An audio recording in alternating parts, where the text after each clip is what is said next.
All right, we're back at the trolley rebuild project. I know it's been a while, but you know, life happens and sometimes you just got to take a little break, do those things and jump back in. So we're going to be jumping back in today with some body modifications on the trolley project. Stay tuned.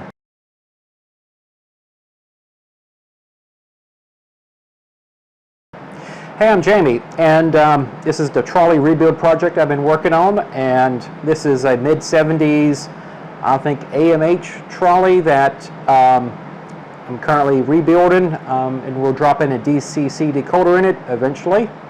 For right now, I'm just trying to modify the body and to get it up to kind of, I won't say even standards, but kind of what I like. One of the things I'll be doing today is showing you, this is actually going to be cut into a few different parts.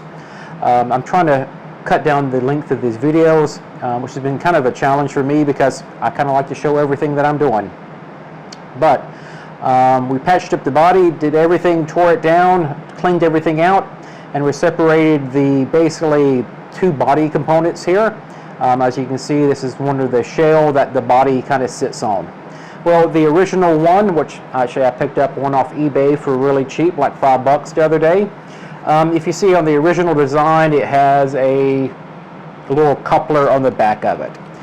The one I purchased in the thrift store for, I don't know, $2 or $3, didn't have that coupler and it's kind of missing some broken things. So we're going to repair that. Necessarily, I don't need the coupler on it because I'm not going to pull anything with it or another trolley car. It's just going to be single trolleys running around the layout.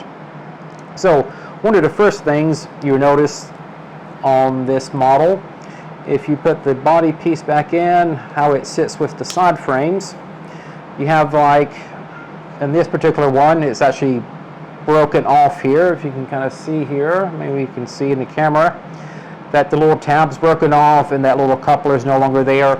It kind of leaves this ugly space in there. What I did over the past few days here is design a little plastic piece to go in there. I designed it in 360 Fusion and 3D printed it. I'm actually going to use probably the same design in the other trolleys that I do, just to keep the appearance the same. And all this piece does,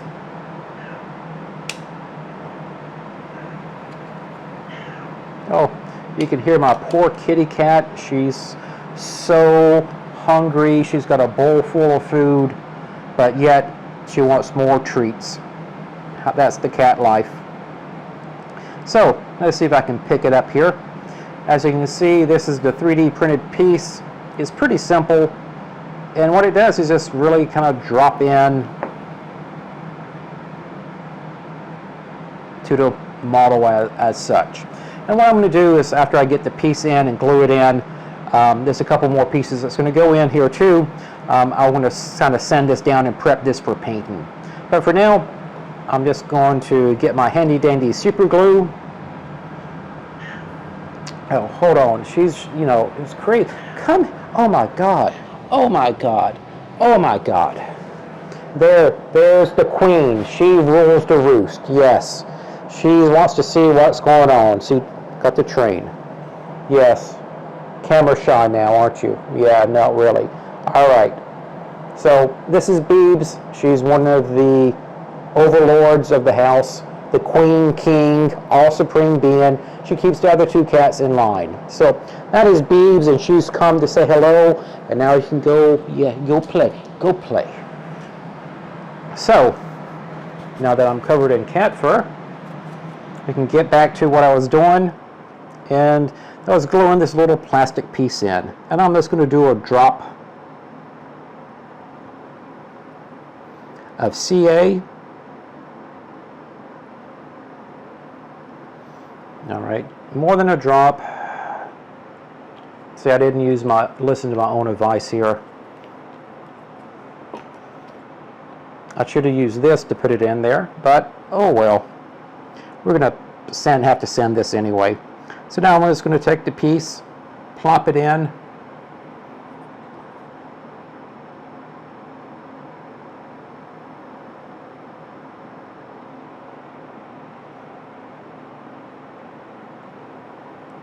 I'm just going to use kind of tweezers to press it in.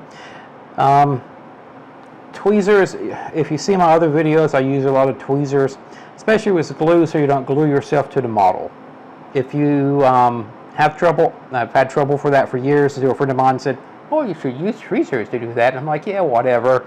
And then it's like, I did it a few times. I'm like, oh well, he's a genius. So anyway, I use the tweezers a lot to get pieces in.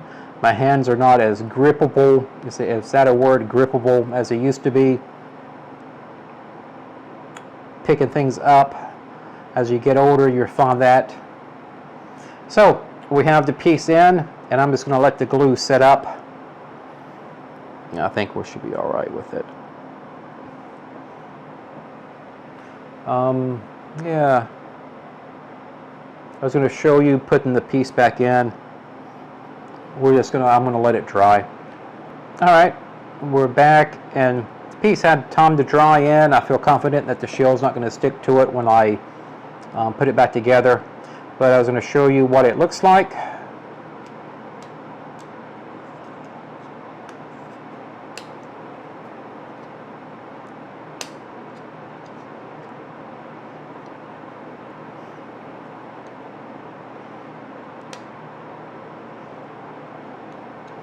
All right, once everything snaps back in place correctly and everything lines up, you get something that looks like that.